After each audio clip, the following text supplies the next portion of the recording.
আল্লাহ তাআলার অর্ডার হবে এই গুনাহগারগুলোর জাহান্নামের শিকল দিয়া বাঁধো।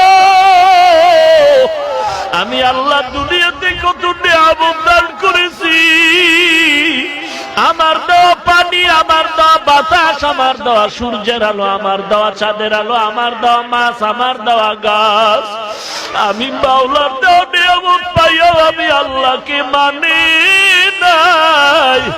এরে আল্লাহর বান্দা, জাহান্নামের কথা শুনলে চোখের পানি ছেড়ে কান্না করো আর আল্লাহর কাছে ক্ষমা চাও। তাকায়া দেখ ছোট ছোট বাচ্চার চোখে পানি। আজকে গুনার কারণে দিলটা শক্ত, চোখে পানিও নাই।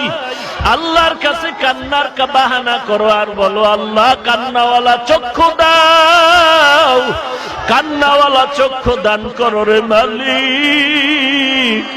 গুনার কারণে বেজার হইয়া তাড়াইয়া দিও না। আয় আল্লাহ, তুমি গুনাহ মাফ করে কান্নাওয়ালা চক্ষু দান করো রে আল্লাহ।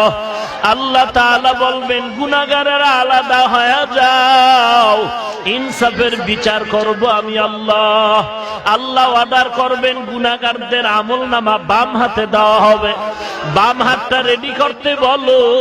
আল্লাহ তাআলা যখন বাম হাতটা রেডি করার আদেশ দিবেন, অপর দিক দিয়ে বলবেন, এ ফেরেশতা সোজা বাম হাতে আমলনামা দেওয়া হবে না। এই নাফরমানের বুকের মাঝে ছিদ্র করে দাও, বুকের মাঝে ছিদ্র বানায়া বাম হাতটা ঢুকাইয়া দাও। পিঠের থেকে হাতটা বের করিয়া ছিদ্র বানায় যখন হাতটা পিঠের থেকে বের করা হবে, আল্লাহ পেছনে আমলনামা দিয়া বলবেন, ইকরা কিতাবাকা কাফা বিনাফসিকাল ইয়াউমা আলাইকা হাসিবা। এর জাহান্নামের আসামি গুনাহগার পড়িয়া দেখ, কোথায় কোন দিন কি অন্যায় করেছো, গুনাহ করেছো, তাকাইয়া দেখ।